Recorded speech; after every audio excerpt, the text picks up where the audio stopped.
On October 30th, 1974, a unique event took place. Undefeated professional heavyweight champion 25-year-old George Foreman was defending his WBA and WBC titles for the fourth time in a fight against former world champion 32-year-old Muhammad Ali.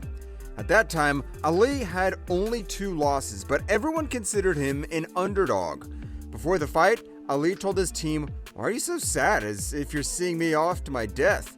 I'm going to win today. I need your support."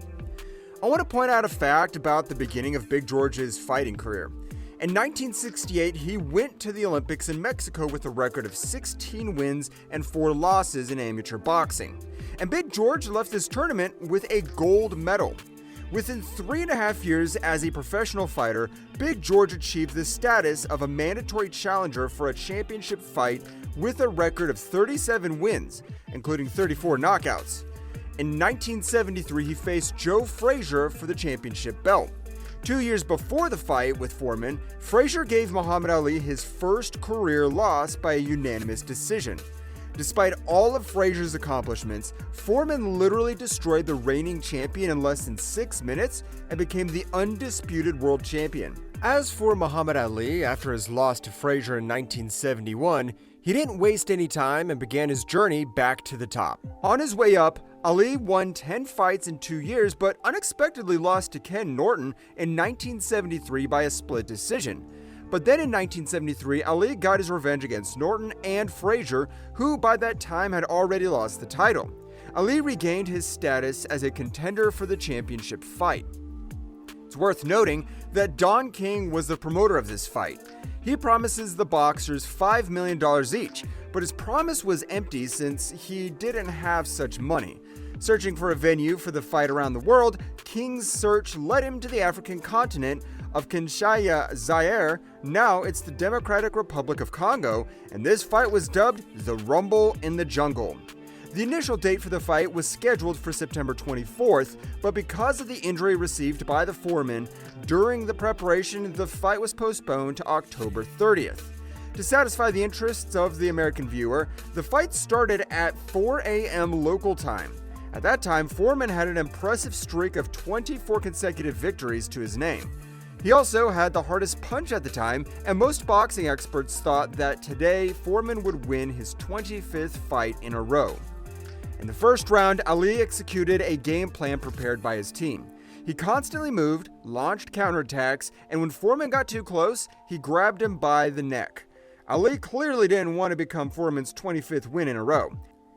However, in the second round, much to the surprise of his legendary coach Angelo Dundee, Ali stopped dancing around Foreman. Instead, he leaned against the ropes and, while in an unfavorable position, took punches but periodically responded to Foreman. Ali didn't attack often, but he was very accurate. Foreman, on the other hand, was throwing a huge amount of powerful punches against his opponent.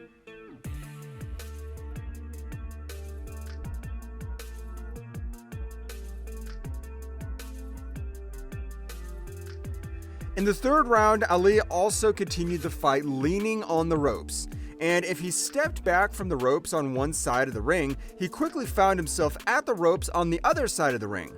Foreman mostly delivered body shots and hardly attacked the head. Even when Foreman hit Ali in the head, those hits were not accurate, but he kept landing many hard punches to Ali's body. Ali still didn't throw many punches, but every time he did, it was precise and possibly even enough to win the third round, including 2 good attacks near the end.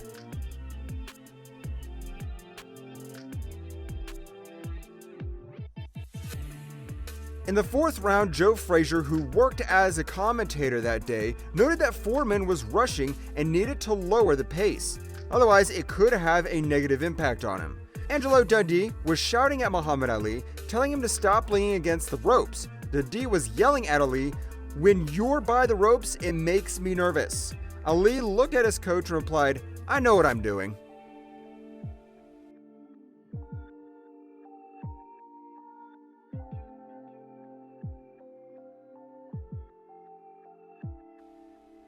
By the 5th round, George Foreman already looked exhausted, but instead of attacking, Ali continued to use the rope-a-dope strategy.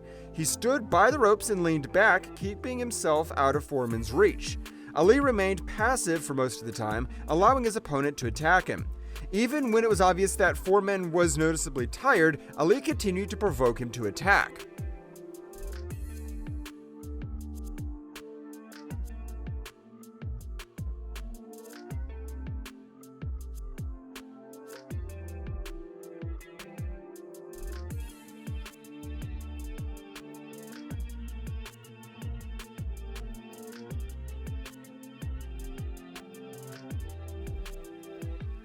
In the 6th round, Ali waited for Foreman to tire himself out completely and then counterattacked.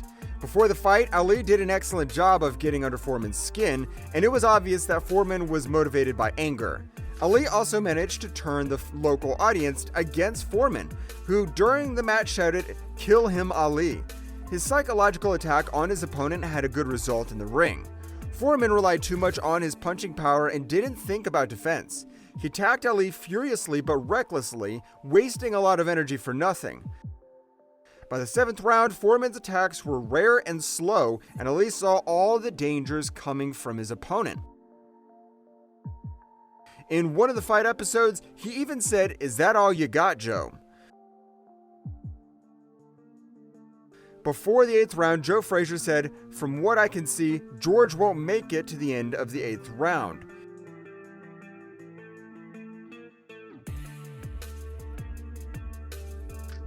In the 8th round, Muhammad Ali landed a series of precise punches that sent Foreman, who was already exhausted, to the canvas.